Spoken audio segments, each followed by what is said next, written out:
आज आप लोगों को इधर बुलाया गया। आज इस देश में राजभर महाराजा सुहेलदेव जी, आज 10 जून है, 10 जून 1034 को जो विदेशी आक्रमणकारी भारत पे राज करने की नीयत से भारत पे आक्रमण किया, महाराजा सुहेलदेव राजभर जी ने 10 जून 1034 को नानपारा मैदान बहराइच में उनको वहीं समाप्त कर दिया। सुहेलदेव भारतीय समाज पार्टी ने निर्णय लिया है कि जब भगवान राम रावण को मारे तो देश में दीपावली मनाई जा रही है, उसी तरह सुहेलदेव भारतीय समाज पार्टी जब 10 जून 1034 को महाराजा सुहेलदेव जी ने विदेशी आक्रमणकारी को नेस्तनाबूद किया, मार डाला, 167 साल तक लगातार कोई भी विदेशी आक्रमणकारी भारत पर आंख दिखाने की हिम्मत नहीं किया, ऐसे राजभर महाराजा सुहेलदेव जी को देश के इतिहासकारों ने भुला दिया। इनकी यादगार में आज हम लोगों ने पूरे देश में विजय दिवस मनाने के लिए हम लोगों ने अपनी पार्टी की बैठक करके निर्णय लिया है और हम सभी प्रदेशवासियों से जो महाराजा सुहेलदेव राजभर जी को मानने वाले लोग हैं, जानने वाले लोग हैं, उनसे अपील करता हूं आप लोगों के माध्यम से कि शाम को 10 दीपक जला करके विजय दिवस मनाने का काम करेंगे। जो समाज अपना इतिहास नहीं जानता, अपने बुजुर्गों की कदर नहीं करता, वो समाज कभी तरक्की नहीं कर सकता। क्योंकि इस देश की उल्टी रीति है। इस देश में जो औरत के पीछे लड़ाई लड़ा उसका तो इतिहास है, लेकिन जो देश की एकता अखंडता के लिए लड़ाई लड़ा, जो देश को बचाने के लिए गुलाम होने से बचाया, उसका इतिहास देश के इतिहासकारों ने नहीं लिखा। राम रावण की लड़ाई सीता जी के लिए हुई, रामायण लिख दिया गया। कौरव पांडव की लड़ाई द्रौपदी के लिए हुई, महाभारत लिख दिया गया। आला उदल इंदर की लड़ाई रुकवा बेलवा चनवा के लिए उनका इतिहास लिख दिया गया। लेकिन महाराजा सुहेलदेव जी का इतिहास देश के इतिहासकारों ने नहीं लिखा। उस इतिहास को उजागर करने के लिए आज 20 साल से हम लोग लगे हैं। महाराजा सुहेलदेव जी को गांव गांव, घर घर, गली गली बताने का काम कर रहे हैं। आज 10 जून संजोग से 10 जून है, वो दिन याद है, नानपारा मैदान बहराइच, तो इतिहास हम लोगों ने पढ़ा है। दूसरी बात, आजमगढ़ बाई इलेक्शन उपचुनाव हो रहा है और सुहेलदेव भारतीय समाज पार्टी पूरी ताकत के साथ कल मैं आजमगढ़ लोकसभा की मीटिंग भी किया। उसमें माननीय धर्मेंद्र यादव जी जो वहां प्रत्याशी हैं लोकसभा समाजवादी पार्टी के, वो भी थे। उनके जिलाध्यक्ष भाई हवलदार यादव सहित दर्जन भर नेता उनके थे। हमारी पार्टी के करीब 200 पदाधिकारी रहे होंगे लगभग। सभी लोगों को निर्देश दिया गया है कि सब लोग समाजवादी पार्टी के प्रत्याशी को जिताने की अपील करें।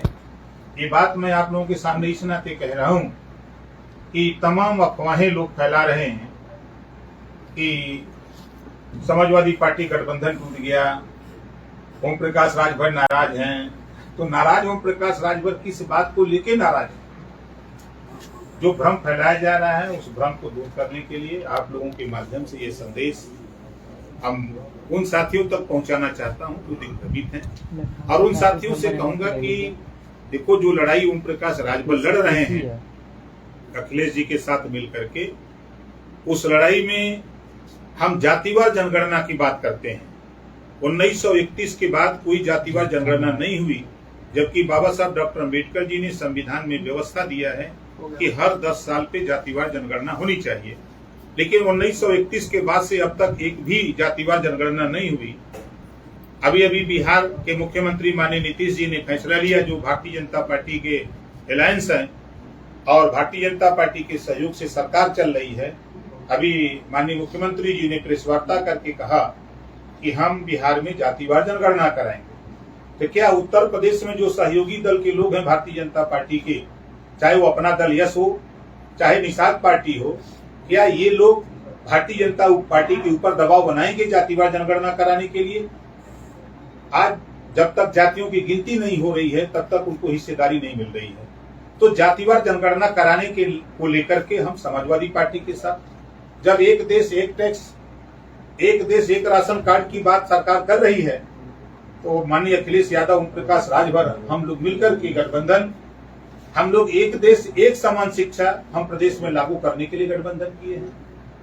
गरीब इलाज के लिए दर दर भटक रहा है, पैसे के अभाव में इलाज नहीं हो पा रहा है, तो माननीय अखिलेश यादव, ओम प्रकाश राजभर गठबंधन किए हैं गरीबों का फ्री इलाज करने के लिए कि हमारी सरकार बनेगी तो हम ये सब चीजें लागू करेंगे। इस बात को लेकर के हम लोग गठबंधन किए हैं। आज प्रदेश में बिजली का रेट इतना बढ़ता जा रहा है, महंगाई इतनी बढ़ती जा रही है, हाहाकार मचा हुआ है, तो माननीय अखिलेश यादव जी, ओम प्रकाश राजभर, हम सब लोगों ने तय किया है कि सरकार हमारी बनेगी तो हम लोग 25 करोड़ आबादी में घरेलू बिजली का बिल हम लोग माफ करेंगे। इस बात के लिए हम लोग गठबंधन किए। हम लोग प्रदेश में भाईचारा, अमन चैन कायम करने के लिए गठबंधन किए, लेकिन आज नफरत की राजनीति हो रही है, हिंदू मुसलमान की बात हो रही है, भारत पाकिस्तान की बात हो रही है, बेरोजगारी चरम पे बढ़ती जा रही है, और रोजगार कैसे मुहैया हो। 11 लाख सरकारी पद खाली है, सरकार उसको भरने के लिए तैयार नहीं, खाली बाजा बजाती है कि हम नौकरी देंगे। 25 करोड़ आबादी में 4.5 लाख नौकरी देके बड़ा पीठ थपथपा रही है सरकार अपने।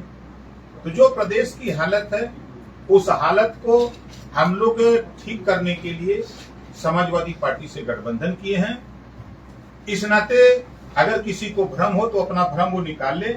और तीसरी बड़ी घटना हापुड़ में घटी है, जहां एक ठेकेदार ने बहका करके शाहजहांपुर से 12 लोगों को ले जाता है कि वहां पाउडर बनता है, और चलो आज के लगभग 20 दिन पहले उस फैक्ट्री में ले जाता है तो वहां बारूद, और संजोग से वहां कोतवाली के बगल में फैक्ट्री है, और उस फैक्ट्री में ले गया, पता लगा वहां बारूद बन रहा था, और वहां विस्फोट हुआ, 8 लोग वहीं मर गए।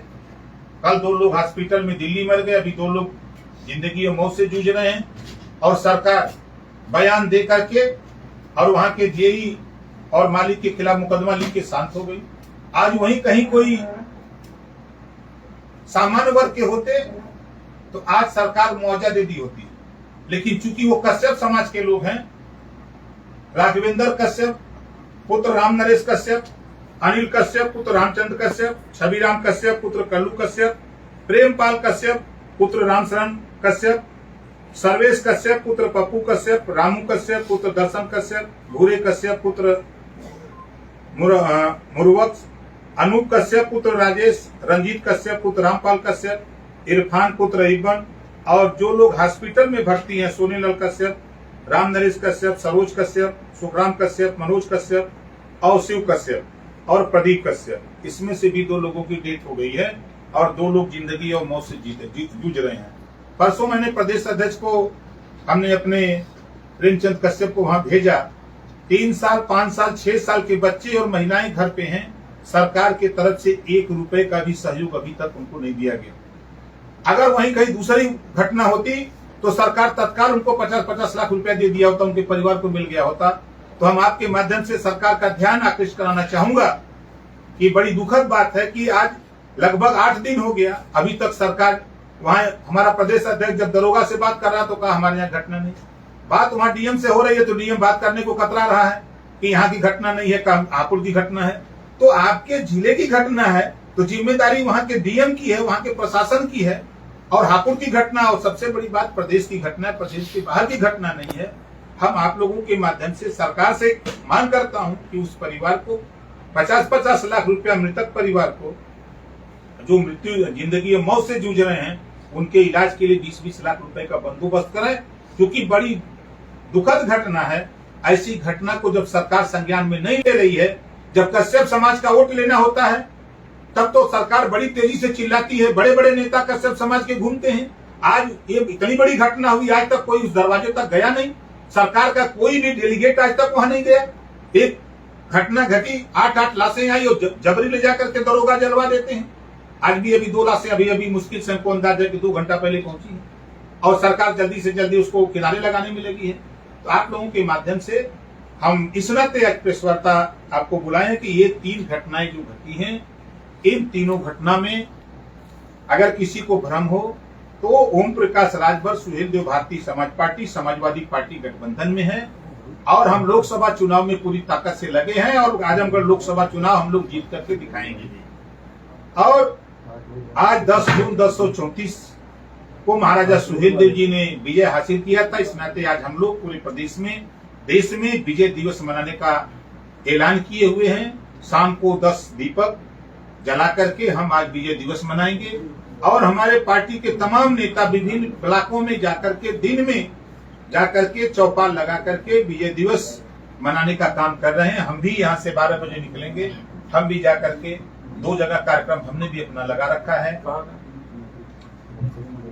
वो कार्यक्रम में हम भी सम्मिलित होंगे। इसी उद्देश्य से हमने आप लोगों को बुलाया। सर, कानपुर घटना, देखिए, कानपुर की जो घटना है, जो कानपुर में आग लगाया, भारतीय जनता पार्टी उसको बचाने का काम कर रही है। उसके खिलाफ मुकदमा लिख के उसको जेल भेजने का काम नहीं हो रहा है।